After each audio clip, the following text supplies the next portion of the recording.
Bonjour à tous, Sophie Nicolardo, Chambre d'agriculture de l'Aube. Donc, bienvenue à ce webinaire Colza. Donc, on va essayer avec à 4 voix, l'ensemble des conseillers agro des chambres d'agriculture Aube et Haute-Marne, de répondre à la question que tout le monde se pose en ce moment. Peut-on cultiver encore du colza demain?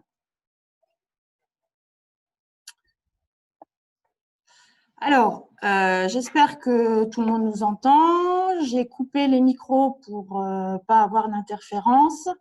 On vous demandera juste, voilà, pour faciliter le déroulement du webinaire, de poser vos questions par SMS. Donc, le numéro, le 06 03 91 96 41. Donc, en fait, on va dérouler notre présentation et nous garderons un temps pour répondre à vos questions en fin de présentation.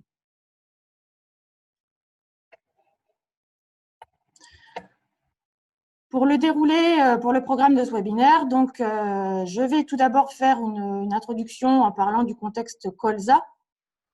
Ensuite, on parlera plutôt de réussir du colza demain. Donc, c'est Gaspard de Courson et Antonio Pereira qui vous parleront des leviers pour réussir son colza et aussi du colza plutôt à charge réduite. Et enfin, quand on se pose la question de faire du colza, si on ne fait pas de colza, qu'est-ce que l'on peut faire à la place? Donc, le troisième chapitre sera plutôt sur les alternatives au colza. Et c'est Emmanuel Roussel qui vous présentera les cultures de remplacement et ce qu'on peut imaginer en termes de complémentarité avec l'élevage. Alors, en termes d'introduction et de contexte colza, donc, en fait, le colza, c'est une culture à cycle long. Et donc, effectivement, elle est en place quasiment 10 ou 11 mois. Et plus une culture a un cycle long, plus elle est soumise aux aléas. Et cette première diapo présente déjà la partie climatique et notamment, donc on est sur la station météo d'Hérissé, plutôt dans la zone sud du département de l'Aube, contexte barrois. Et donc, sur ce graphique, en fait, on a les précipitations pendant la campagne 2020, représentées de manière agrométéo, c'est-à-dire de août 2019 à juillet 2020. Donc, en fait, la campagne colza, elle a commencé déjà cet été, l'été 2019, avec un excès de sec, puisque tout le monde se rappelle de juillet-août très très sec avec un petit peu de pluviométrie, mais toujours plutôt de manière hétérogène. Ensuite, cette campagne s'est suivie de 5 mois quasiment d'excès d'eau. Donc en fait, les barres vertes sont les pluviométries par mois de la campagne et la courbe grise est bien la moyenne de pluviométrie depuis 1992. Donc, en fait, après cet excès de sec de l'été, on a eu un excès d'eau sur octobre-novembre. Hop là, merci David.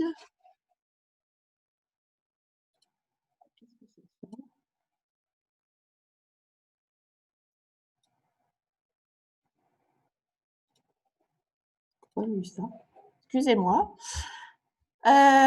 Donc, en fait, on a eu un excès d'eau sur la partie automne jusqu'à l'hiver. Et donc, ensuite est arrivé le mois de mars, donc qui, comme nous, a confiné la pluie avec une période de sec, donc, ce qui fait qu'on a eu à peu près 56 jours de sec de mars, avril. Donc, la pluie n'est revenue que petitement fin avril et surtout sur les mois de mai et juin. Après, autre caractéristique de l'année que j'ai matérialisé là, en orange, c'est plutôt l'épisode de froid et de vent que l'on a eu fin mars, début avril et qui a mis à mal nos colzas, puisqu'on s'est retrouvé dans certaines parcelles avec des colzas complètement recourbés, des choses qu'on n'avait jamais vues et des situations qui ont entraîné le retournement des parcelles de colza quand ils étaient déjà plutôt mal engagés. Ensuite, dans le contexte colza, parmi les aléas, on a l'aléa insecte. Donc, en fait, on a une pression insecte qui augmente. Et l'insecte qui augmente, qui est de plus en plus présent et qui est de plus en plus difficile à gérer, c'est la grosse altise. Alors, avec des vols échelonnés de grosse altise, en fait, pendant tout le cycle automnal, et on peut même dire pendant l'automne et l'hiver, parce que quand on n'a pas d'hiver, la grosse altise continue de voler et de pondre de manière échelonnée. Et donc, on se retrouve avec des infestations larvaires dans nos pieds de colza qui peuvent être très importantes. Et ensuite, on a, par rapport à cette grosse altise, des problématiques de résistance donc, qui progressent avec un haut niveau de résistance puisqu'on a des résistances KDR et super KDR. En fait, les secteurs historiques, ça a commencé dans l'Yonne il y a à peu près 5 ans. Après, le sud de l'Aube a été concerné, puis c'est étendu sur l'Aube, la Côte d'Or, la Haute-Marne depuis 2 ans, la Nièvre, donc voilà. Et quand on fait les analyses de cartes, comme on va voir, on a 20 nouveaux départements qui sont en résistance. Et comme on peut le voir, en fait, sur nos secteurs, donc Aube, Haute-Marne, Yonne, Côte d'Or, etc., on est plutôt dans une résistance forte généralisée. Donc voilà. Donc ça veut dire qu'il va falloir adapter la mise en place du colza pour pouvoir résister à cette pression insecte importante. Donc quand on a parlé de ce contexte ravageur plus aléa climatique de plus en plus fréquent, se pose la question de la place du colza dans les assolements. Donc effectivement, est-ce que je peux faire du colza partout? Est-ce que je maintiens le colza à la même aux mêmes surfaces que d'habitude? Donc nous, on vous propose un peu une clé de décision ou de répartition pour les parcelles de colza et les emblavements 2020. Donc dans les secteurs à beau potentiel, donc plutôt secteur sol profond, effectivement, on peut conserver le colza, mais en diminuant les surfaces. Ça veut dire diminuer les surfaces, ça veut dire allonger la rotation, ça veut dire faire un colza une année sur 6, et ça représente à peu près 15% de la sol maximum.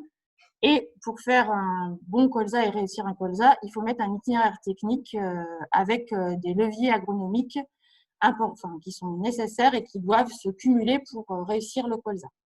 Ensuite, on est plutôt dans les secteurs à potentiel intermédiaire, donc plutôt des sols moyens, type G2 dans le Barrois, où le colza avait l'habitude de se retrouver, de tourner tous les 3 ans. On avait un colza tous les 3 ans. Donc, effectivement, dans ces situations, c'est la fin du colza tous les 3 ans. Et on peut continuer à faire du colza, mais en limitant son choix de parcelles à des parcelles qui sont les moins sales et bien évidemment les plus productives. Et puis, sont aussi exposés le moins possible aux insectes type grosse altise. Ensuite, dans tout ce qui est secteur à faible potentiel, donc plutôt les argilo-calcaires superficiels, les petites terres, voilà, avec souvent une pression en salissement graminédicote importante, une pression ravageur compliquée. Là, il est plutôt préférable de remplacer le colza, ou alors c'est de tenter du colza qu'on va dire opportuniste sur une surface limitée, c'est-à-dire en limitant au maximum les charges. Avant de parler de levier économique, avant de parler de levier technique, on va parler plutôt d'économique sur le colza dans le Barrois 1052. Donc, 2 diapos qui vous présentent en fait la marge brute colza dans l'Aube. Donc, avec, on voit, bon, il y a l'année 2016, mais en tendance depuis 2017, qui était une bonne année à bon rendement colza, une marge brute qui diminue. Donc, avec des potentiels de rendement 30 pour 2018, 24 pour 2019 et on n'a encore pas les tendances, on a les tendances de la récolte 2020, mais pas les moyennes, qui sera sûrement autour des 20 quintaux pour le secteur barrois. Et quand on regarde les niveaux de charge, ça va plutôt de 450 à plus de 500 euros. Alors, tout dépend du prix des intrants, effectivement, mais on a des niveaux de charge qui sont plutôt assez élevés. Et quand on regarde la marge brute du colza en Haute-Marne, donc là, plutôt les 3 secteurs de la Haute-Marne représentés, le Barrois, le Bassigny et la Montagne. Donc, que ce soit pour donc le Barrois ou le secteur montagne type Langres, hein, on a aussi pareil une marge brute là qui diminue depuis 2017, hein, avec des niveaux de rendement assez comparables à ce qu'on a dans l'Aube, voilà, 23-25 quintaux pour 2019. Par contre, on voit juste dans le secteur Bassigny une marge brute qui fait, même si elle fait un petit peu la dent de scie, elle est quand même plutôt dans le haut du tableau et elle reste assez intéressante. Alors juste le secteur Bassigny, c'est quand même un secteur à beau potentiel, c'est aussi un secteur historique d'élevage, donc ça veut dire qu'on a encore des apports organiques sur ces exploitations. On a des rotations où le colza est apparu pas depuis longtemps et aussi des rotations diversifiées avec du maïs. Donc tout ça fait qu'on a encore des conditions assez favorables à la culture du colza. Donc quand on a dit tout ça, on voit que effectivement la rentabilité pour la culture du colza, elle n'est pas toujours au rendez-vous. Et quand on se projette sur l'avenir, on sait qu'on va avoir des coûts de production qui vont augmenter en termes de conduite, hein, avec des insecticides plus chers, un peu plus de ferti, le positionnement des hybrides dans le choix variétal, enfin le bon choix variétal. Donc en fait, pour essayer de gagner, on va dire 1 000 € de produits bruts et de dégager quelque chose sur un hectare de colza, on s'est fixé, on se dit quel rendement il faut faire pour avoir 1 000 € de produits bruts. Et quand on regarde en fait le prix du colza depuis ces dernières années, il est plutôt en dessous des 400 €, hein, autour des 350. Donc ça veut dire qu'il faut quand même se fixer un objectif de rendement, enfin, il faut atteindre un objectif de rendement de 27-28 quintaux pour dégager un produit, pour garantir un produit brut de 1 000 €. Donc, pour garantir un rendement à ce niveau-là, même si on se dit antérieurement, la moyenne colza dans le Barrois était plutôt au-dessus de 30 à 32, 33, on n'est pas à la moyenne, mais il va falloir mettre en place un certain nombre de leviers pour réussir son colza. Donc, je passe la parole à Gaspard, qui va vous parler des leviers pour réussir. Oui, bonjour à tous. Alors, je vais vous parler des leviers qui permettent de réussir, ou en tout cas d'essayer de réussir un colza. On voit bien que ce n'est pas toujours suffisant cette année pour récolter du colza à un niveau de 1 000 € de produits. Néanmoins, il y a quand même beaucoup de facteurs et voilà, c'est des travaux de Terrinovia qui l'ont démontré, c'est des travaux liés à la Chambre par ailleurs, qu'on peut mettre des leviers de son côté et sécuriser la réussite de ce colza sans pour autant exploser le niveau de charge, parce que vous voyez bien, si on veut tirer de la marge et du revenu, c'est pas compatible puisque les rendements sont pas en train d'augmenter. Voilà. Alors, si vous voyez la pyramide là, qui est sur le diapo, la fertilité du sol, c'est une donnée qu'on ne changera pas concrètement. Donc, c'est pour ça que dans certains sols, on s'interdira peut-être le colza, ou en tout cas dans cette conduite. La lutte chimique, aujourd'hui, elle est insuffisante. Elle est nécessaire, mais elle est insuffisante.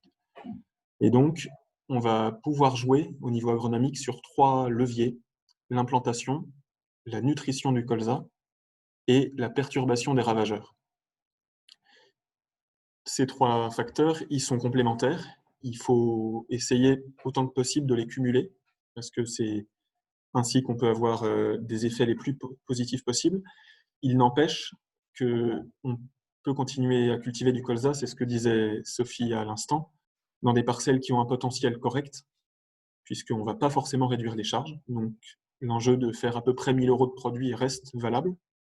Dans une rotation allongée, donc si possible en revenant à peu près tous les 6 ans, guère plus, dans chaque parcelle. Et il ne s'agira pas forcément de limiter les charges, mais de les optimiser. Quand on parlait là tout à l'heure de charges à 450, 480 €, c'est compliqué de faire moins. Par contre, dans une rotation allongée avec un bon précédent, on peut viser des charges effectivement de l'ordre de 400, 430, 450 € de l'hectare, mais où au lieu de mettre 100 ou 150 € de désherbage, on en a mis plutôt un peu plus dans des charges qui sont directement payantes, à savoir de la fertilisation et un couvert associé. plutôt que d'investir dans des charges de désherbage qui sont nécessaires quand on revient toutes les 3 ans, mais qui ne vont pas payer en termes de marge ni de rendement.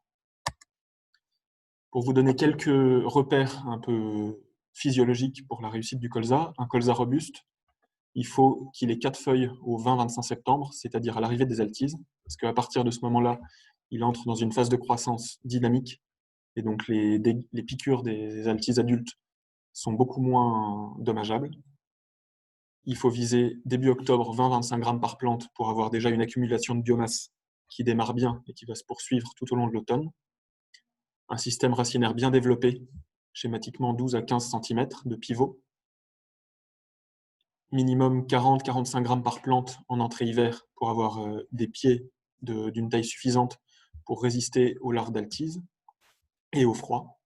Et ensuite, une vigueur qui soit bonne en sortie hiver, avec du coup une biomasse aérienne à floraison de 4 à 4,5 kg par mètre carré, ce qui permet d'avoir une surface de photosynthèse et des réserves qui sont suffisantes pour assurer un rendement satisfaisant. Donc, je vais vous donner schématiquement les 4 étapes clés pour réussir ce colza, disons, robuste. La première, c'est la préparation. On parle beaucoup de biomasse du colza, de biomasse aérienne, et c'est la chose la plus facile à observer, à quantifier. Mais il ne faut pas oublier que le pivot se met en place dès la levée du colza et que autant le colza fait 25% de sa biomasse aérienne à l'automne, mais il fait 70% de ses racines avant l'hiver. Cette réussite, elle va se jouer au niveau du précédent déjà. Proscrire le précédent orge de printemps, ça fait plusieurs années qu'on le voit. Les scourgeons et les légumineuses, typiquement le pois, sont les précédents les plus favorables. On peut envisager le blé, mais voilà, avec précaution quand même, parce que on a moins de temps pour préparer, le reliquat n'est pas forcément le même, plus la gestion des pailles aussi, et un sol plus desséché. Il faut limiter le travail du sol profond à des situations où on a un défaut de structure du sol. Parce que plus on va travailler le sol, plus on va le dessécher, et ça va jouer sur la levée du colza et du coup sa vitesse de développement. Dans l'idéal, il faut essayer de rouler après chaque façon culturelle pour préserver l'humidité du sol. Encore une fois, si on peut semer en direct, c'est effectivement l'idéal. Et enfin, jouer sur la fumure de fond aussi. Dans nos assolements, pour faire simple, le colza est la culture la plus exigeante en phosphore, à part pour ceux qui ont des betteraves ou des cultures légumières, mais dans le Barrois, c'est vraiment anecdotique. Et le phosphore joue énormément sur la qualité et la rapidité de l'enracinement. Donc, il faut viser un apport en pré-semis, voire un apport en localisé, pour avoir, comme je le disais à l'instant, un système racinaire qui fait 12 à 15 cm. Deuxième étape, le semis du colza. Alors, il ne s'agit pas de donner forcément des recettes. La bonne date pour semer un colza, c'est avant un orage. C'est facile à dire. On a vu à quel point c'était compliqué l'an dernier. Néanmoins, on peut avoir des repères. Schématiquement, il faut avancer d'une bonne dizaine de jours, disons, par rapport aux dates historiques dans votre secteur. Dans le Barrois, il y a des situations très contrastées, du nord au sud, en altitude aussi, en pluviométrie estivale, c'est très variable selon même les microclimats, les cantons. Donc, pour avoir un colza qui a 4 feuilles au 20 septembre, il faut semer schématiquement entre le 1er, le 5 et le 15 août. Dans les zones les plus froides en altitude, notamment, je pense au sud de la Haute-Marne, au secteur de montagne et autres, on peut même ouvrir au semis fin juillet. Alors, aujourd'hui, puisqu'on parle de semer avant un orage, c'est pas cette année qu'on va semer au 25 juillet. Vu le contexte, en tout cas, on n'aura pas de levée avant le 5 août probablement. C'est pas forcément rédhibitoire. Il s'agit d'être réactif et d'être souple, et c'est pour ça qu'on parlait de préparer le sol tôt pour être prêt et être réactif face à un créneau favorable. Dans les terres les plus poussantes, notamment les zones d'élevage, les précédents avec un gros reliquat d'azote, soit parce qu'on a de la fertilisation organique, soit parce qu'on a des terres très poussantes, il ne faut pas nécessairement semer trop tôt, parce qu'un colza qui lève très tôt va aussi demander plus d'azote tout au long du cycle, avec un risque d'élongation. Donc on reste sur des dates de semis qui sont relativement précoces, mais qui sont raisonnables, on va dire, dans ces situations-là, donc du 10 au 25 août.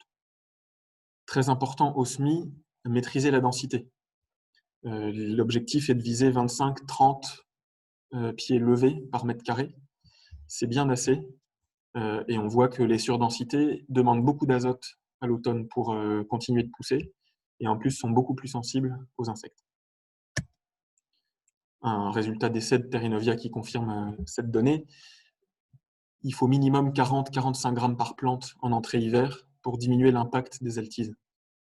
En dessous, on a beau avoir un colza associé, on a beau avoir une grosse biomasse par mètre carré, si on a beaucoup de tout petits pieds, on aura une majorité de plantes atteintes par des insectes, et de ce fait, on aura un colza qui ne sera pas réussi. Donc, l'objectif est d'avoir vraiment un nombre de pieds mètre carré maîtrisé et des pieds suffisamment développés. Donc, c'est bien pour ça qu'on joue à la fois sur le précédent, sur la date de SMI et sur l'association, pour avoir des pieds à la fois gros et sains. Troisième étape, la croissance du colza à l'automne. C'est un troisième moyen d'avoir des colzas qui sont sains en entrée hiver et surtout qui résistent, même s'ils ont des altises, des colzas qui vont résister aux attaques et à la pression des larves. Le colza doit pousser tout l'automne.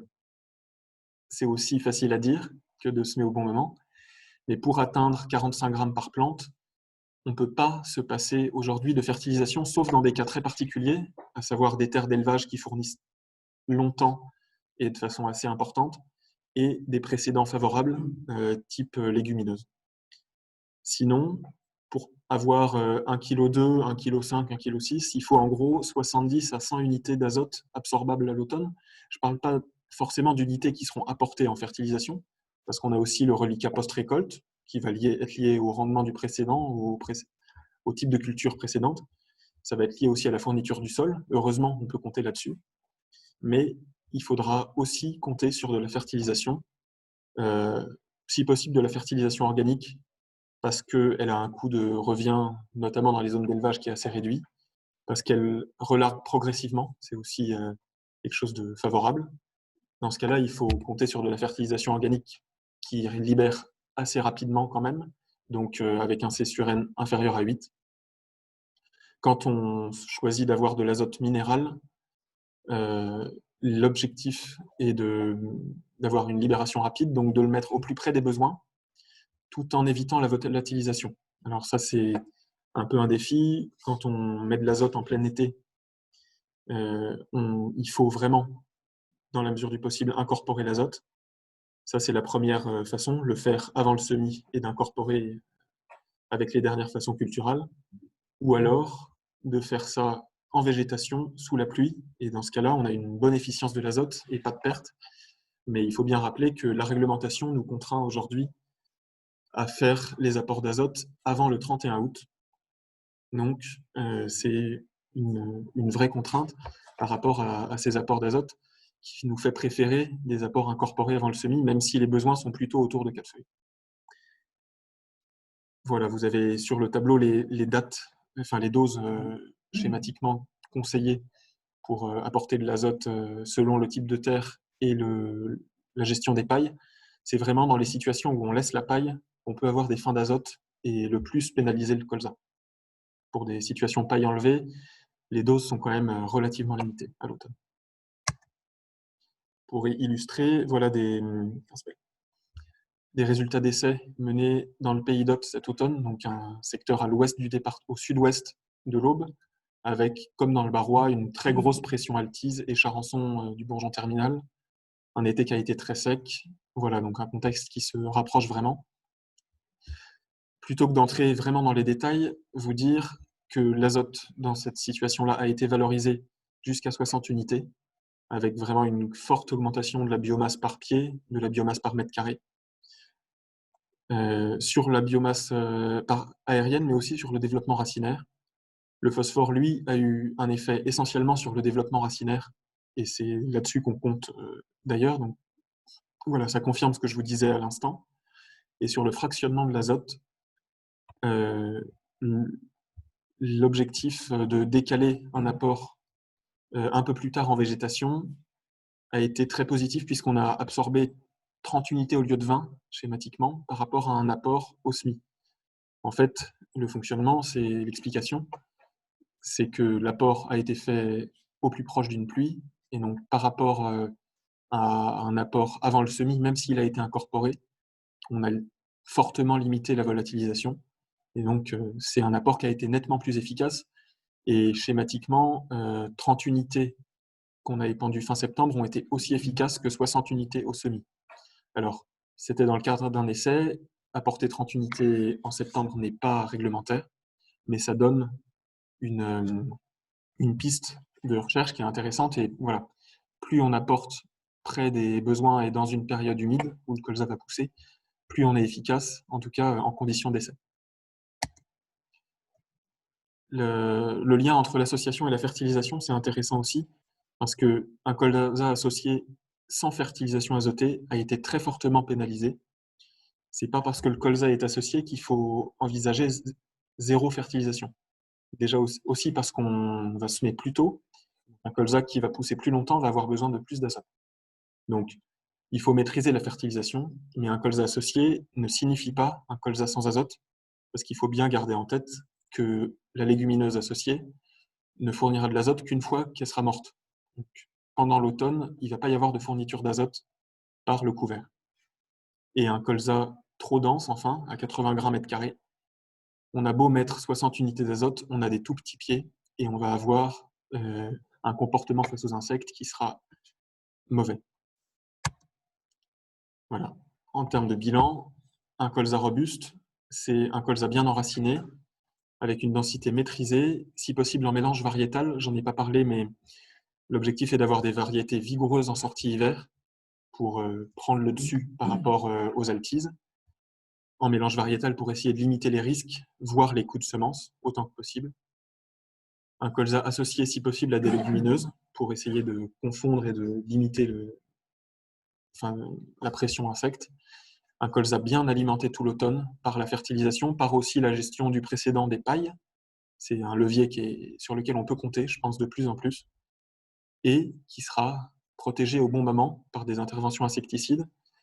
Voilà, on n'en a pas parlé, c'est l'enjeu aussi des messages techniques qu'on diffuse aux adhérents APVA, aux adhérents GDA chaque semaine, parce que on peut compter néanmoins sur les insecticides dans la mesure où on a un colza, où on a déjà des leviers agronomiques.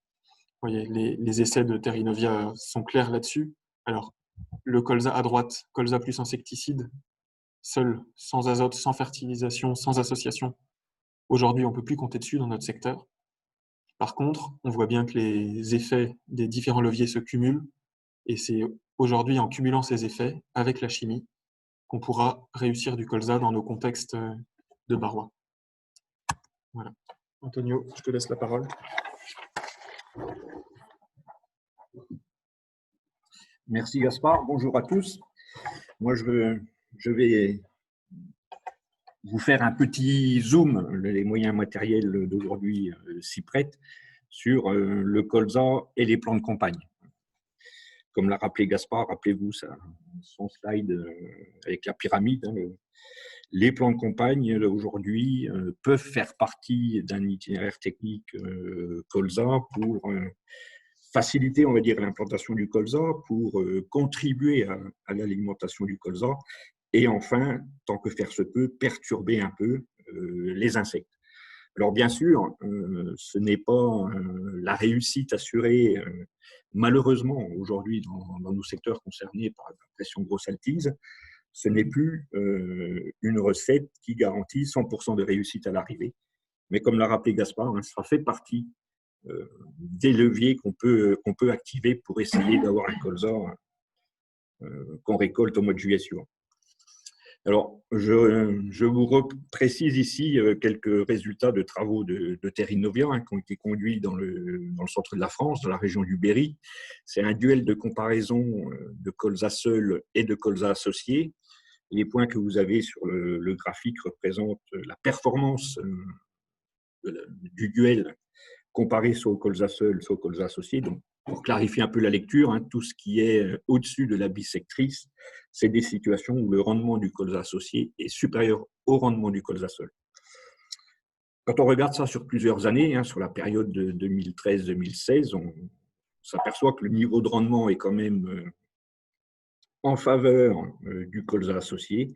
Et quand on regarde plus précisément une année climatique très compliquée comme l'était, on s'en souvient tous, 2016, c'est dans ces situations-là que le colza associé exprime le mieux sa robustesse. C'est ce qui caractérise, aujourd'hui vous entendez souvent des mots qui reviennent dans beaucoup de discours, robustesse, atypique, etc. La robustesse, elle s'exprime dans un milieu donné a priori défavorable et qui permet malgré tout à la culture d'exprimer quand même un potentiel. Rentrons un peu dans le détail. Quand on parle de plans de campagne, on fait très vite le rapprochement de légumineuses gélives. Ce que je voulais vous montrer ici, c'est une autre façon de regarder les plantes, non pas par la partie aérienne, mais aussi par la partie souterraine. Alors, c'est quelque chose qui n'est pas facile à faire, hein, surtout dans nos argilo-calcaires superficiels.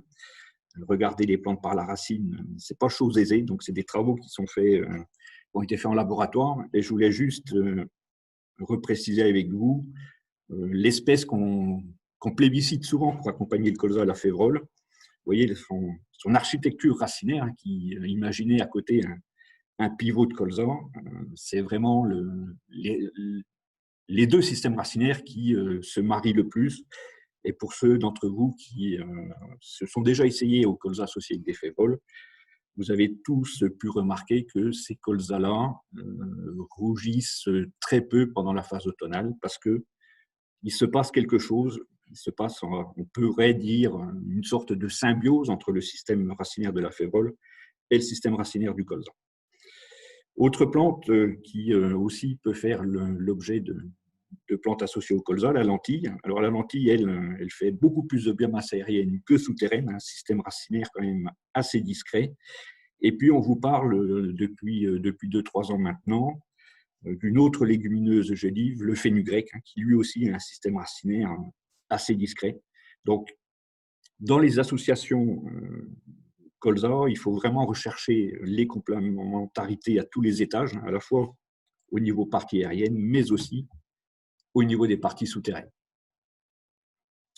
Juste un exemple de pivot de colza, c'est une photo qui a été prise en février 2017, une parcelle qui débute dans le semi-direct. Elle a 2 ans de recul de non-travail du sol. Vous voyez le développement du système racinaire. Alors, dans nos argilo-calcaires, un des principaux avantages, c'est que la structure de sol, on est rarement confronté à des problèmes de semelles de compaction, puisque souvent la roche-mère est près de la surface. Mais malgré tout, hein, pour ceux qui pourraient douter du développement d'un système racinaire de colza sans travail du sol, hein, vous avez ici à l'image un pivot de colza où il y a 10 cm de chevelure racinaire qui permet au colza de capter les éléments minéraux, et encore 20 cm de pivot qui vont assurer l'exploration des profils un peu plus profonds vis-à-vis notamment de la ressource en eau, essentiellement pour le printemps. Voilà un peu notre, je veux dire, feuille de route, hein, sur la réussite d'un colza associé. Comme l'a rappelé tout à l'heure Gaspard, que ce soit en colza, je vais dire seul, ou en colza associé, aujourd'hui, un des éléments clés de l'itinéraire technique, c'est d'avancer la date de suie. Et je dirais d'autant plus, on est sur des associations, on va dépenser de l'argent dans des semences de plants de campagne, on attend un minimum de services rendus. Donc, il faut maximiser toutes les chances de réussite. Donc, c'est des semis qui vont se passer les premiers jours d'août. Comme l'a rappelé Gaspard, on ne raisonne pas en date calendaire, mais aussi en fonction des prévisions pluviométriques du moment. On est plutôt à vous conseiller de semer en mélange sur la ligne pour justement faciliter la complémentarité entre les systèmes racinaires du colza et des plants de campagne. Pour ceux qui sont équipés de semoirs multitrémies, il est important, en même temps que de placer une graine en terre, d'assurer une fertilisation qui se veut au minimum être une fertilisation starter, avec au minimum de l'azote plus du phosphore, et pourquoi pas de l'azote, du phosphore et du soufre, le soufre qui va être très bien valorisé par les légumineuses. Un point d'attention quand même au niveau du désherbage, vous allez investir quelques dizaines d'euros dans des plants de campagne, il serait quand même dommage de les détruire via le programme herbicide que vous allez mettre en œuvre sur les parcelles. Ça veut dire aussi, à l'opposé, que sur des parcelles où le problème salissement est un problème, on va dire, numéro 1, il ne faut peut-être pas aller tout de suite sur du colza associé. Priorité au nettoyage des parcelles avant de rentrer dans la technique du colza associé. Malgré tout, attention, quelques prudences sur l'utilisation de certains produits. Quand on est face à du colza associé, on n'utilisera pas de napropamide, parce que ça a un effet antigerminatif sur certaines espèces qui peut être assez puissant. On sera plutôt sur des applications d'antidicote en poste levé du colza et des plants de campagne. Ensuite, quelques espèces et quelques doses qui peuvent être associées au colza, parce qu'on a longtemps plébiscité la févrole. Alors, vous voyez une plage de semis qui est assez large. L'idée, c'est d'avoir quand même un peuplement autour d'une quinzaine de plantes au mètre carré pour assurer les services pour lesquels on attend la févrole. À la fois la complémentarité alimentaire du colza et à la fois un effet perturbateur sur les insectes et notamment le charançon et l'automne. Donc la plage de semis est longue et large parce que ça dépend forcément à la fois de la faculté germinative de la férole et surtout de son poids de milligrammes. On a rajouté, et on le constate depuis maintenant 3 étés secs, que le fenugrec, une autre légumineuse gélive, tire beaucoup mieux son épingle du jeu en conditions d'humidité limitante par rapport à la févrole. Une graine beaucoup plus petite, donc on arrive plus facilement à positionner dans le bon horizon du sol. Une légumineuse qui aurait les mêmes fonctions entre guillemets répulsives vis-à-vis du charançon que la févrole. Et puis, vous voyez la quantité, 10 kg à l'hectare, ça fait quand même, comparé à la févrole, beaucoup moins de quantité à manipuler. La lentille, autre légumineuse gélive, intéressante pour son effet couverture, tapissement, je veux dire, de la surface du sol. Par contre, il faut le savoir, c'est une espèce qui est très sensible aux antidicotes qu'on utilise sur le colza. Voilà pour les quelques espèces de légumineuses gélives. Ensuite, je vous cite quelques espèces, cette fois-ci de légumineuses pérennes, des choses qui pourraient trouver leur intérêt dans des systèmes de polyculture élevage. Je vais citer le trèfle blanc nain, donc une légumineuse pérenne qui reste très discrète tant qu'elle est concurrencée par la lumière par une autre espèce. Le trèfle violet, alors ça c'est une espèce, attention, qui va monter en végétation dans le colza. Le lotier, une légumineuse pérenne avec un système racinaire pivotant, quelque chose qui est très pérenne. Et je vous mets la luzerne entre parenthèses. La luzerne, sachez qu'il faudra obligatoirement la contrôler de façon chimique dans vos parcelles de colza. Et puis je termine par quelques espèces non légumineuses, comme le sarrasin. Le sarrasin dans les argilo-calcaires peut être intéressant pour plusieurs raisons. Tout d'abord, par la forme de sa graine. C'est avec cette graine-là qu'on va assurer une stabilité du mélange dans la trémie du semoir. Une petite graine qui est capable de germer avec très peu d'eau. Et une fois que la plante est germée, quelque chose qui rentre très vite en floraison. Et pour ceux qui ont l'habitude de mettre du sarrasin dans leur couvert ou dans leur colza, c'est une plante qui est très mellifère. Donc on a tout de suite, très rapidement, des parcelles qui sont pollinisées par des butineurs. Le lin, autre espèce non légumineuse, pour sa fonction, ce qu'on appelle le push-pull, c'est une espèce qui est très appréciée par les petites altises. Donc on se dit qu'en introduisant dans les plants de campagne quelque chose qui attirait les altises pourrait permettre au colza de passer à côté d'éventuelles attaques. Et puis pour finir, 2 autres espèces, le niger ou le tournesol. Ça, c'est pour leur fonction à la fois d'attirer des auxiliaires de culture, on pense facilement quand on parle de tournesol au coccinelle, et aussi dans des situations où on pourrait être confronté à des problèmes de limaces, ça sera les premières espèces à être consommées par les limaces. Voilà le colza associé, ce que vous avez là à l'image. Voilà à quoi pourrait ressembler un colza avec le mélange que je viens de vous citer.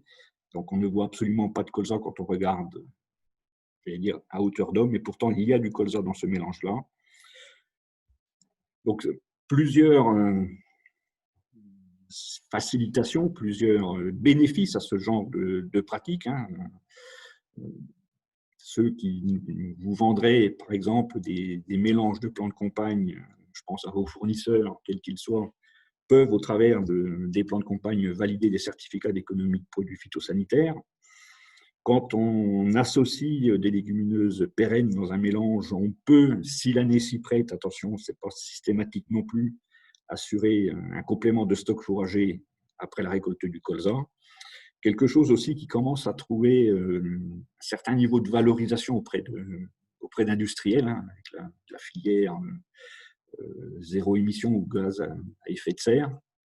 On peut avoir des contractualisations, des valorisations de quelques dizaines d'euros de la tonne de colza quand il est fait en mode colza associé.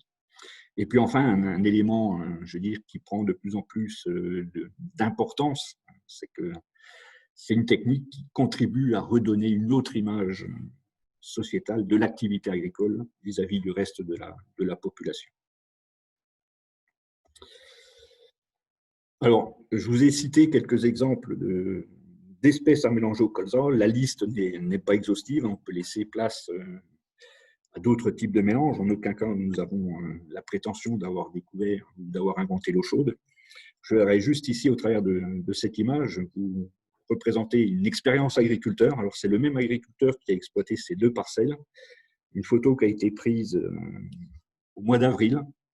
Alors, le colza ici de gauche est tout à fait normal, tout à fait prometteur pour l'époque. Et ici, un colza plutôt chétif. Donc, l'explication. Ici, on a associé le colza avec du sarrasin. Le sarrasin fait l'objet d'une récolte à l'automne. Et ici, on est sur un colza qu'on appelle ici classique, mais il était également lui aussi associé à des plantes gélives.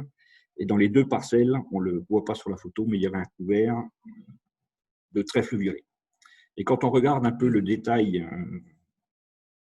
des dépenses, des rendements également, dans les 2 situations, on fait le même niveau de productivité. On sort d'un côté 23 quintaux pour le colza entre guillemets classique. De l'autre, on fait 23 quintaux, mais ce n'est pas les mêmes produits qui sont récoltés, puisqu'on a récolté 11 quintaux de sarrasin net payable et 12 quintaux de colza au mois de juillet suivant. Un produit hectare qui est sensiblement comparable, 1 180 € pour le colza classique et 1 150 pour le colza associé à du sarrasin récolté. Donc forcément, l'agriculteur il a adapté par la suite au printemps son itinéraire technique, puisque on l'a vu sur la photo, le potentiel du colza associé à du sarrasin n'était pas aussi prometteur que le colza classique. Donc, il a revu un peu la dépense fongicide à la baisse. Le programme herbicide a été fortement réduit, puisque c'est le sarrasin qui a fait office de programme herbicide à l'automne. Bien sûr, il y a eu la gestion des graminées comme sur n'importe quel autre colza. Et puis au niveau assurantiel, comme le potentiel était moindre, l'agriculteur a assuré aussi un capital moindre sur cette partie-là. Et à l'arrivée, ce qu'on constate, c'est que, en termes de marge brute, la grande surprise que pourrait laisser présager le coup d'œil du mois d'avril, eh ben, c'est la partie colza associée du sarrasin qui dégage la meilleure marge brute. Et puis je vous propose, pour encore illustrer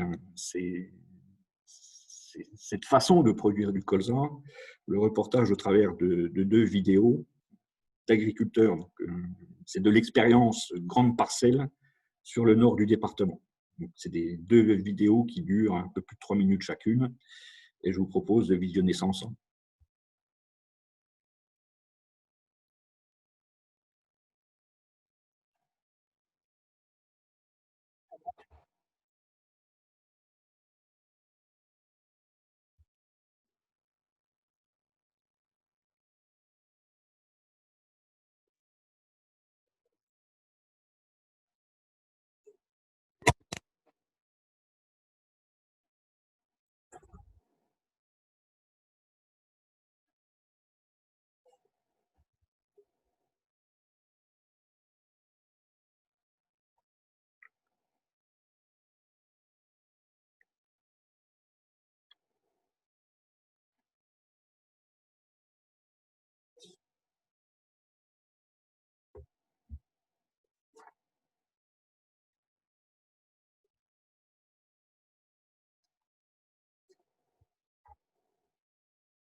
Alors, on me glisse dans l'oreillette un petit souci technique. La régie vient de m'en informer. Veuillez nous en excuser, hein, c'est toujours des exercices compliqués d'inclure des vidéos dans une présentation de ce style.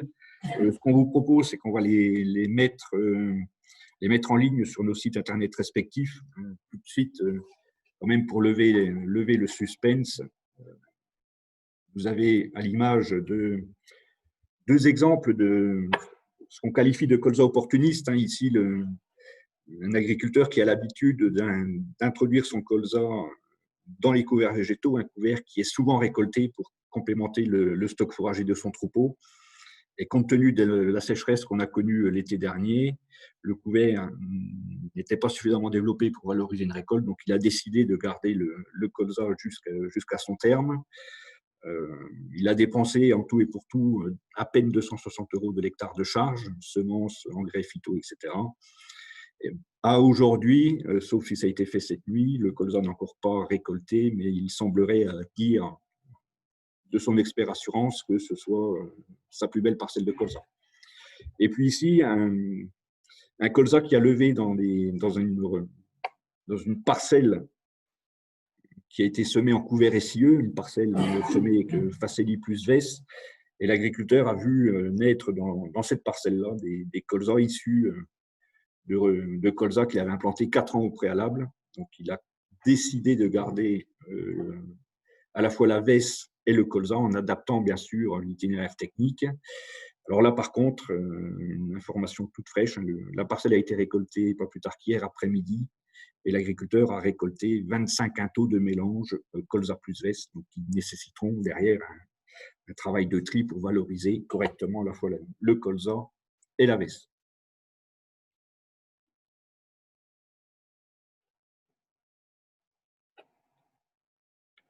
Voilà pour la partie colza associée. Je propose qu'on continue le déroulé du webinaire en vous parlant des alternatives, cette fois-ci au colza, parce qu'il y a des situations où, on le sait tous, le colza ne sera plus possible. Donc, je laisse la parole à Emmanuel Roussel.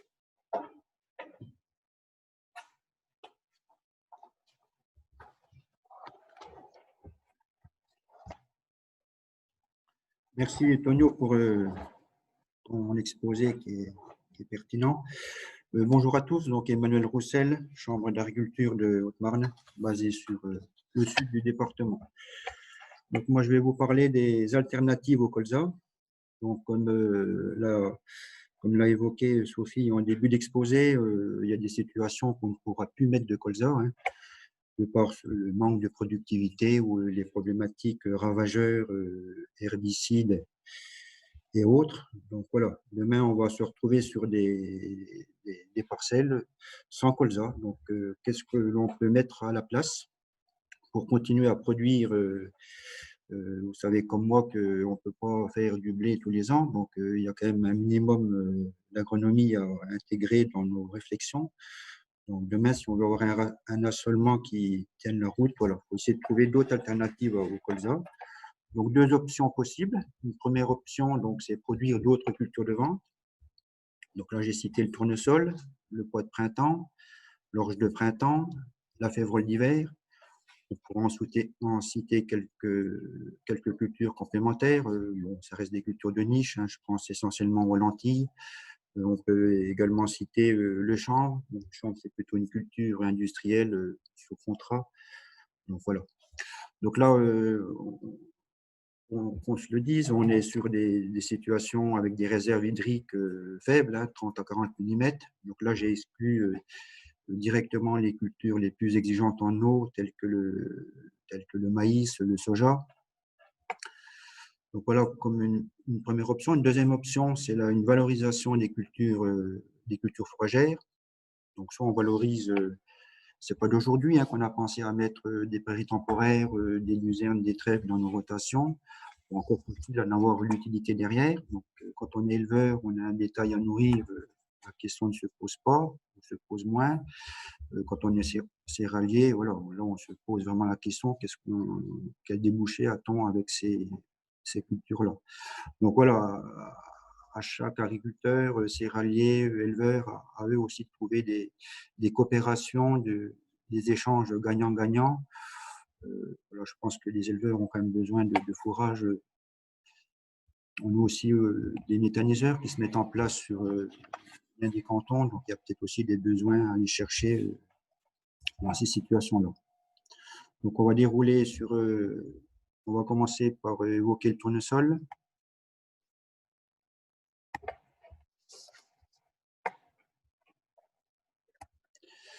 Donc, le tournesol, donc, bon, c'est une culture qui s'intègre de plus en plus dans nos rotations. On commence à avoir des fleurs bleues, des fleurs jaunes, excusez-moi, je suis daltonien, des fleurs jaunes sur les plateaux. Donc, plusieurs avantages au tournesol. La simplicité de son itinéraire culturel. Hein. On voit bien que c'est une culture qui se fait en peu de temps. Il y a 7 à 9 passages du travail du sol jusqu'à la récolte. Donc voilà, on sème, on désherbe, on met de l'engrais et on surveille un peu jusqu'au bouton étoilé. Voilà, il y a pas beaucoup de travaux. Donc ça permet aussi de répartir sa charge de travail. Hein. Donc on n'est plus on allège les charges. Il faut bien savoir qu'on a 4 plages de semis hein, sur l'année, donc essayons de les utiliser au maximum. J'ai noté également que c'était un bon précédent blé, donc plus ou moins bon. Bon dans le sens où c'est une culture de printemps et d'été, donc qui permet d'éliminer les problématiques salissement, notamment graminées, vulpin, brome. En faisant des faux semis durant l'automne-hiver, ça permet de nettoyer la parcelle et donc de mettre un blé dans de bonnes conditions l'année suivante. On a également un système racinaire qui structure bien le sol, donc voilà, on peut supposer que ça reste quand même un précédent intéressant. On a également c'est une culture qui valorise plutôt bien les sols superficiels. Donc on s'entend, hein, c'est pas, il faut quand même un peu d'eau on n'arrive encore pas à produire sans eau. Hein, donc voilà, ça reste quand même une culture qui valorisera très bien les averses orageuses des mois de juillet et août. Voilà. C'est également un autre avantage, donc j'ai noté adapté au désherbage mécanique. Hein, ça reste quand même, là on peut très bien imaginer un passage de RC tri à l'aveugle à 2-3 jours après le semis, complémenté d'une bineuse à partir de 2 paires de feuilles jusqu'à 6-8 paires de feuilles. Voilà. De par son écartement de 35 cm, ça facilite le passage de bineuse. Des inconvénients, hein, il n'y a pas que des avantages. Hein. Enfin, chaque culture a des plus et des moins. Donc, le tournesol, donc ce qu'on vise au tournesol, c'est d'avoir quand même une levée rapide et homogène avec une maîtrise de la densité. Donc, pour ce faire, il est quand même plus convenable d'avoir un semoir monograine. Donc, tout le monde n'a pas cet équipement-là. Il y a aussi des soucis, on peut avoir des soucis en herbement. J'avais cité le plus par rapport à l'élimination des graminées. On peut avoir un moins par rapport à la gestion des vivaces, notamment liseron, chardon. En termes de le blé qui suit, il peut y avoir également une fin d'azote. Donc voilà, il y a quelques soucis quand même sur le tournesol. Problématique oiseaux, notamment corbeaux. Si on refait le point sur l'approche économique, les charges On reste quand même sur des charges limitées aux alentours de 300 €. On voit également que les rendements sont aléatoires, hein. D'une année sur l'autre, on va pas du simple au double, mais pas loin. On passe, voilà, en 2019, c'était pas l'année, c'était la mauvaise année en tournesol. L'année précédente était plutôt convenable. Donc voilà, on voit bien que ça reste quand même des cultures d'été qui ont besoin d'eau de temps en temps.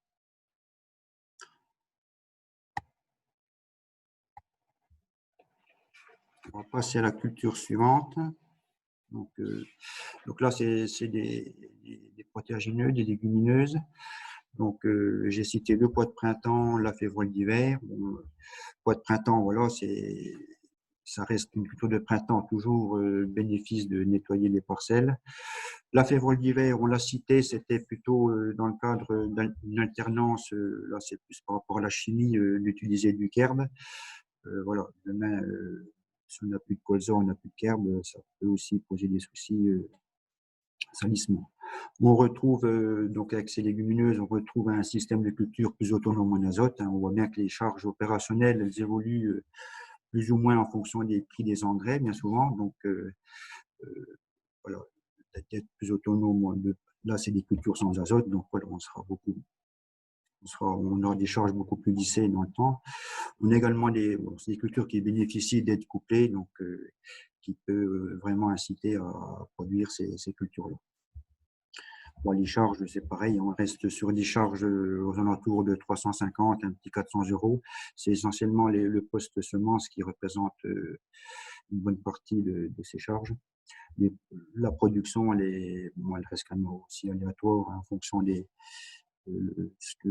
pots, ce qui viennent pas, c'est les coups chauds à la fleur, donc on ne maîtrise pas toujours. On va passer à l'autre culture. Donc, l'orge de printemps. Donc, l'orge de printemps, bon, c'est pas d'aujourd'hui, c'est une culture qu'on connaît très bien sur nos plateaux.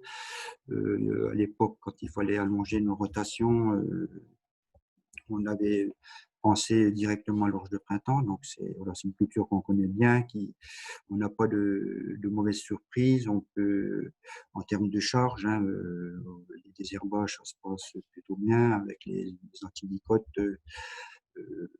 On peut gérer facilement les dicotes vivaces. Là, autant tout à l'heure, on avait la problématique vivace sous le tournesol. Là, on va pouvoir le rééquilibrer avec l'orge de printemps. Voilà, donc ça, c'est des risques climatiques pour la plupart écartés, hein. On a toujours le problème de stress hydrique et le coup de chaud pendant la montaison ou remplissage du grain. Ça, c'est un peu valable pour toutes les cultures. On écarte quand même le risque de gel. Les charges opérationnelles, donc là, on est quand même sur des niveaux faibles, hein. Enfin, on est à l'entour d'un petit 300 €, avec des niveaux de rendement qui sont satisfaisants pour 2019. Là, on est sur 2-3 années assez favorables pour l'orge de printemps. Donc, bon, on sait que ça ne marche pas tout le temps, mais on peut espérer quand même, voilà. Pareil, ça reste quand même des cultures qui valorisent très, très bien les quelques averses orageuses du mois de mai-juin. Donc, ça reste une solution. On continue.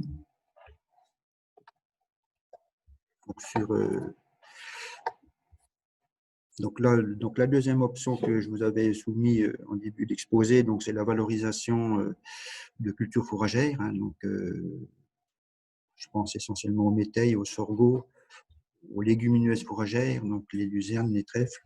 Donc ça reste, il y a des intérêts multiples, hein. Là, ça valorise très très bien les terres superficielles. Le risque climatique, qui sont pour la plupart écartés. On peut assurer une autonomie fourragère pour nos éleveurs. Donc là, l'important, c'est, voilà, je pense notamment aux céréaliers, pour valoriser cette production de fourrage. Donc, on a tout intérêt à trouver des coopérations entre agriculteurs ou éventuellement avec des méthaniseurs, hein. Voilà, il y a des besoins un peu divers et variés, à nous tous, éleveurs, céréaliers, de trouver le bon compromis.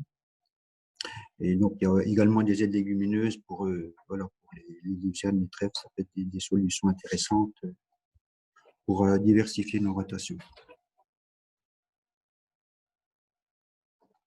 Donc voilà, on va rentrer un peu plus dans le détail sur ces différentes productions fourragères. Donc le métail, qu'est-ce qu'un métail? C'est un mélange de céréales, de légumineuses. Donc bien souvent, c'est un mélange triticale avoine auquel on ajoute des légumineuses, des pois fourragers. Voilà. Donc, pas toujours évident de trouver le bon ratio, mais bon, ça, à force d'en faire, on s'améliore. Donc, le métail, ça peut être semé à l'automne, semé au printemps. Donc, les semis d'automne, bah, ça reste des cultures sans risque, hein. Là, on récolte ce qui vient au printemps. Bon, y a pas souvent, on écarte vraiment les aspects aléas climatiques. Le printemps, les semis printemps, c'est un peu plus risqué, hein, quand on a des coups de sec au printemps. Donc, voilà. Donc après, on a une valorisation. Donc ça, tout ce qui est valorisation, valeur alimentaire, ça, on prendra, s'il y a des questions, on les prendra, mais on fera passer aux collègues de l'élevage pour plus d'explications. Donc là, je vais laisser la main. Alors, autre espèce légumineuse qu'on pourrait imaginer sur des argilo-calcaires plutôt superficielles, la luzerne. Donc la luzerne, hein, une espèce pluriannuelle qu'on va implanter pour au minimum 2 ans, 3 voire 4 ans. Le rendement espéré sur ce type de sol-là va fluctuer forcément en fonction de la pluviométrie de l'année, hein. On est sur une fourchette qui peut s'étendre entre 2 tonnes, 2 tonnes 5 et jusqu'à 8 tonnes les années où la pluie est correctement bien répartie sur tout le cycle de la luzerne. Un fourrage qui peut être récolté de plusieurs manières, en silage, en rubanage ou foin. Forcément, les éleveurs connaissent ça parfaitement, hein. La qualité du produit récolté sera directement liée à la mise en œuvre des chantiers de récolte. J'entends par là qu'il faut être en capacité de récolter une légumineuse, et la luzerne en particulier, avec un maximum de feuilles sur la tige. Et puis, je ne vais pas m'étendre plus sur le reste de la diapo, hein, les valeurs alimentaires, l'intérêt pour l'élevage, les conditions de récolte. Sachez quand même que la luzerne peut être aussi un nouveau moyen de tisser des liens sur un territoire entre des systèmes grande culture et des systèmes plus orientés élevage. On le constate tous les ans, hein, chez les éleveurs, l'été, c'est la période de course à la paille. Des céréaliers qui ne sont pas forcément très favorables à voir partir de la paille. Il y a des transactions qui s'échangent paille-fumier. On pourrait imaginer demain avoir aussi un type de transaction fourrage effluent où l'éleveur acquiert un peu plus d'autonomie dans la production de paille. Par contre, il délègue à un céréalier voisin la production de fourrage sur son exploitation. Les légumineuses, pour terminer, peuvent aussi servir d'espèces permettant d'activer des surfaces d'intérêt écologique. Donc là, je fais une petite parenthèse sur la PAC.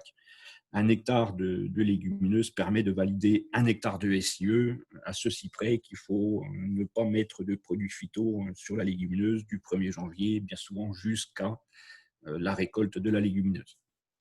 Voilà pour la partie luzerne.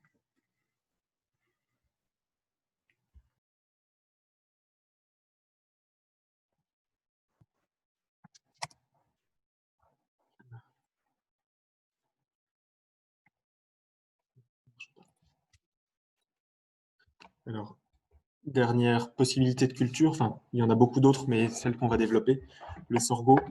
Je pense que beaucoup d'entre vous en entendent parler depuis quelques années. Il y a un certain nombre de types de sorgho.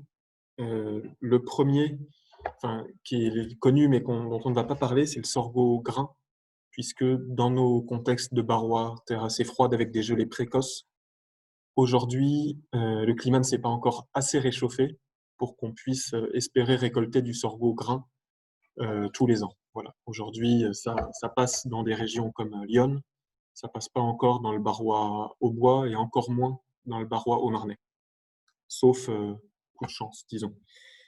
Restent les sorgho fourragers. Alors, il y a à la fois des sorgho fourragers multicoupes, donc qui se rapprochent quelque part d'une prairie temporaire, mais qui ont la capacité à pousser beaucoup plus fort malgré des conditions de sécheresse et en plein été. Des sorgho plus ensilage qui sont monocoupes, qui ont un potentiel de rendement un peu plus élevé, mais qui n'ont pas capacité à repousser. Et enfin, des sorgho biomasse qui ont un rendement encore un peu plus élevé, mais qui ont des valeurs alimentaires franchement plus médiocres et donc qui sont à réserver à des usages industriels type méthaniseur. Voilà. L'avantage du sorgho, globalement, c'est qu'il se met tard. C'est de toute façon très gélif, donc on le sème à partir du 15-20 mai. Donc avec un pouvoir nettoyant de par la date de semis, aussi de par sa grosse capacité d'étouffement. C'est une plante qui couvre énormément le sol, qui a un effet allélopathique aussi sur les mauvaises herbes. Donc c'est vraiment une plante nettoyante au sens propre. Quand en plus il est ensilé, on ajoute à ce pouvoir nettoyant. Dernière qualité du sorgho, c'est sa résistance à la sécheresse. Alors, il faut malgré tout de l'eau pour faire de la biomasse. On est toujours sur du végétal qui a besoin de transpirer pour faire de la croissance et de la photosynthèse. Néanmoins, là où du maïs ne pourrait absolument pas passer dans nos terres superficielles, le sorgho peut trouver sa place de façon relativement avantageuse.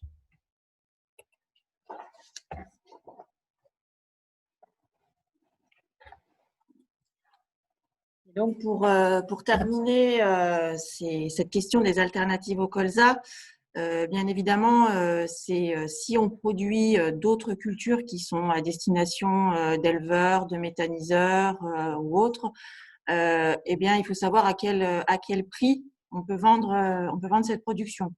Donc là, vous avez un calcul de coût de production pour les différentes les trois espèces que vous avez présentées, la luzerne, le sorgho et donc le métail. Donc voilà, avec des charges de fermage, des charges d'implantation, donc évidemment sur une luzerne pour 3 ans. Donc donc ce qui fait un total à peu près de 335 € par hectare de charge. Sur un potentiel à 6 tonnes de matière sèche, on arriverait à peu près à un coût en fait de production de 55 € de tonne de matière sèche. Et si par exemple la luzerne elle est récoltée avec conservateur, etc., on rajoute en fait un prix pour la récolte de 75 € par tonne. Donc ce qui fait que c'est quelque chose qui qui a un coût de production à 130 € par tonne de matière sèche récoltée stockée. Après, bien évidemment, ça va un peu dépendre de la négociation entre l'éleveur, le céréalier, la coopération qui est mise en place, comme Tonio l'a dit, des échanges éventuellement qui peuvent se faire en paille, en fumier, par rapport à de la production de fourrage. Donc tout ça, bien évidemment, dépendra de la coopération qui se mettra en place entre les deux parties. Même cas de figure pour la production d'un métail. Voilà, on a les charges de fermage, on a les charges d'implantation. Donc là, globalement, entre la préparation de sol, les semences, fertier NPK, phyto, voilà, c'est phyto entre parenthèses, parce que sur un métail, en fait, il y a très, très peu de phyto, peut-être éventuellement. Donc, on est à peu près à un coût à l'hectare de 570 €. Donc, si on fait des estimations de tonnage à 5,5 tonnes de matière sèche, on arrive autour de 100 € par tonne de matière sèche, évidemment. Si on a un rendement supérieur ou si on utilise la semence fermière ou qu'on réduit le coût, on va pouvoir diminuer le coût de production à la tonne de matière sèche sur pied. Et puis, même chose pour le sorgho, où là, on est plutôt en charge d'implantation autour de 450 € de l'hectare. Donc pareil, potentiel de production, on met 8 tonnes, donc ça nous fait un coût à la tonne de matière sèche de 70 €. Après, s'il y a récolte, plus transport, etc., on va rajouter un surcoût. Donc là, pour par exemple 8 tonnes de matière sèche, on va être plutôt sur un coût à 100 € tonne de matière sèche. Et si le rendement est supérieur, bien évidemment, on va diminuer son coût de production. Donc tout ça, ce sont des alternatives. Donc on arrive à la fin de notre présentation. On a un petit peu dépassé le temps. On vous avait demandé d'envoyer vos questions par SMS. Donc on a reçu quelques questions et on va y répondre. Donc première question, en argilo-calcaire, l'objectif de 1,2 kg de biomasse, mission impossible. Gaspard Alors, effectivement, c'est un défi, hein, et Dieu sait qu'on l'a rarement tout fait pour. Néanmoins, c'est voilà, les essais qui ont montré vraiment que c'était nécessaire. Dans des argilo-calcaires extrêmement superficiels, on n'est peut-être pas capable de faire 1,2 kg de biomasse. Dans ce cas-là, c'est aussi les situations où on pense peut-être à arrêter le colza. Pour le reste, si on sème suffisamment tôt et qu'on fertilise un petit peu, je pense que 1,2 kg, c'est quand même jouable. Tonio, est-ce qu'on a d'autres questions? On a d'autres questions, mais compte tenu de l'heure qui tourne, on a déjà débordé sur l'horaire initialement prévu. Ce qu'on vous propose, c'est si vous avez encore des questions qui vous reviennent, vous avez ici les adresses mail des différents intervenants, donc n'hésitez pas à poser vos questions par mail et on se fera un plaisir d'y répondre. Merci à tous de votre participation. Juste vous dire qu'au plus haut du pic d'audience, on était à 35 participants, donc merci à vous. Alors, merci à vous de votre participation. Merci à Tonio, Gaspard, Manu pour avoir préparé avec moi ce webinaire. Un petit clin d'œil, même si on n'a pas pu voir les vidéos, à la stagiaire qu'on a en communication qui a travaillé pour préparer ces vidéos que malheureusement on n'a pas pu vous montrer, mais que vous retrouverez sur nos réseaux sociaux, sur nos sites internet. Aussi, il y a une question, évidemment, ce webinaire, on l'a enregistré, donc il sera disponible en replay. Donc, on va vous envoyer tous les liens où vous retrouverez tout ça sur nos sites internet. Il n'y a pas de souci. Et on a eu merci pour vos merci et puis pour vos retours positifs sur cette présentation. Voilà, juste peut-être un petit mot de la fin. Demain, repensons nos assolements. Donc, bien évidemment, l'agronomie est au cœur de nos préoccupations. Et on parle beaucoup de résilience, mais pour être le plus résilient possible, la diversité des cultures en fait partie. Donc, je vous souhaite à tous et à toutes une bonne journée et je vous dis à bientôt.